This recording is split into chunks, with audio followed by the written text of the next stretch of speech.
Hello అండి. Welcome to my channel. ఈరోజు ఈ వీడియోలో శని త్రయోదశి గురించి మనం తెలుసుకుందామండి. శని త్రయోదశి మహాశక్తివంతమైనదండి. శని త్రయోదశి అంటే సామాన్యమైనది కాదు. శని భగవానుడికి చాలా ఇష్టమైన రోజు. రేపు అంటే 2025 సంవత్సరంలో మే 24వ తారీఖున నైట్ 7 గంటల 20 నిమిషాల నుంచి త్రయోదశి అయితే వస్తుందండి. శనివారం రోజున వచ్చిన త్రయోదశి కాబట్టి మనం శని త్రయోదశి అంటాము. 24వ రోజున 24వ తారీఖున 7 గంటల 20 నిమిషాలకు ప్రారంభమై 25వ తారీఖున మధ్యాహ్నం 3 గంటల 51 నిమిషాల వరకు అయితే ఈ శని త్రయోదశి ఉందండి.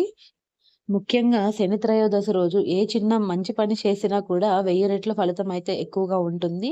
అలాగే ఏ చెడు పని చేసినా కూడా ఆ పాప ఫలితం కూడా 1000 రెట్లు ఎక్కువగానే అనుభవించాల్సి ఉంటుందండి. రేపు శని త్రయోదశి రోజున ముఖ్యంగా నేను ఈ వీడియోలో చెప్పబోయే ఒక చిన్న పరిహారం చేసుకొని, ఒక స్తోత్రాన్ని చదివినట్లయితే శని భగవానుడి పరిపూర్ణమైన అనుగ్రహం అయితే మనకు కలుగుతుంది. ఏలినాటి శని, అర్ధాష్టమ శని, జన్మ శని ఈ శని పీడలు అన్నీ తొలగిపోతాయండి. శనీశ్వర అనుగ్రహం మనకు జీవితంలో కలిగితే రాజయోగం అనేది పడుతుందండి. మనకు తిరుగుండదనమాట. జీవితంలో శనీశ్వరుని అనుగ్రహం మన మీద ఉంటే మనం జీవితంలో వెనక్కి తిరిగి చూసుకోవాల్సిన పని ఉండదండి. అలాగే ఆ శని భగవానుడిని ప్రసన్నుడై మనకు ఆశీర్వాదాన్ని మనకు అందించినట్లయితే ఆయన అనుగ్రహం మనపై ఉన్నట్లు మనం జీవితంలో చక్కగా ఎదుగుతూ ఉంటామండి. ఇప్పుడు చెప్పబోయే ఈ చిన్న పరిహారాన్ని శని త్రయోదశి రోజున చేసుకున్నట్లయితే ఆ శని భగవానుడి ఆశీర్వాదం, అనుగ్రహం తప్పకుండా మనందరికి లభిస్తుందండి.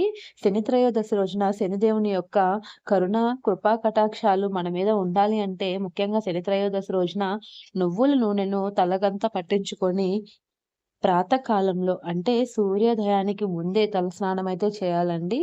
నువ్వుల నూనెలో శని భగవానుడు ఉంటాడు కాబట్టి ఈ పరిహారం ఒకటి పాటించండి. తరువాత శుభ్రంగా ఉన్న బట్టలు కట్టుకొని నిత్య దీపారాధన అయితే చేసుకోవాలి. ఇప్పుడు నేను చెప్పబోయే ఈ స్తోత్రాన్ని 9 సార్లు పారాయణ చేయాలండి. ఇది చాలా శక్తివంతమైన స్తోత్రము. ఎవరైతే శని త్రయోదశి రోజు ఈ స్తోత్రాన్ని 9 సార్లు భక్తి శ్రద్ధలతో పారాయణ చేసి నన్ను నమస్కరించుకుంటారో వాళ్ళను నేను జీవితంలో పట్టి పీడించను. అలాగే ఎటువంటి కష్టాలను వారికి నేను కలిగించడం కానీ చేయను. వారికి నా అనుగ్రహం అనేది కలుగుతుంది అని శని స్వామి వారు చెప్పారు. నేను ఈ స్తోత్రాన్ని డిస్‌ప్లే చేస్తానండి. అలాగే డిస్క్రిప్షన్ బాక్స్‌లో కూడా ఇస్తాను. ఒకసారి చెక్ చేయండి. శని దోష నివారణకు వేలుకు వేలు ఖర్చు పెట్టకుండా చక్కగా ఈ స్తోత్రాన్ని చదివి శని భగవానుడికి నమస్కారం అయితే చేసుకోవాలండి. దీనితో పాటు శని బాధలు, శని పీడలు పూర్తిగా తొలగిపోవాలంటే ఇంకొక చిన్న పరిహారం అయితే చెప్తాను. ఇది మూడవ పరిహారం అండి. ఒక నల్లటి వస్త్రాన్నయితే తీసుకోండి. లైక్ బ్లౌజ్ పీస్ అలాంటిది తీసుకొని అందులో కొంచెం కొంచెం కట్ చేసుకోవాలి. కట్ చేసుకున్న వాటిలో ఒక స్పూన్‌తో నల్ల నువ్వులైతే వేసుకోవాలండి. ఇలా 9 మూటలైతే చేసుకోవాలి. ఈ 9 కూడా చాలా చిన్న చిన్నవైతే కట్టుకోవాలండి. అలా కట్టుకున్న వాటినన్నిటిని నల్ల నువ్వుల నూనెతో అయితే వేసుకోవాలి. ఇప్పుడు ఒక మట్టి ప్రమిద పెద్దది తీసుకొని ఆ నువ్వుల నూనెని ఒక మట్టి ప్రమిదలో వేసుకొని ఆ శనిదేవుని ఆలయానికైతే వెళ్ళాలి. వెళ్ళిన తర్వాత ధ్వజస్తంభం దగ్గర ఈ మట్టి ప్రమిదలో ఒక కర్పూరం వేసి ఈ 9 మూటలను వెలిగించుకోవాలండి. ఇలా చేస్తే మనకున్న శని బాధలన్నీ తొలగిపోతాయి. ఒకవేళ దగ్గరలో శని ఆలయం లేకపోతే నవగ్రహాలుంటాయి కదా అండీ!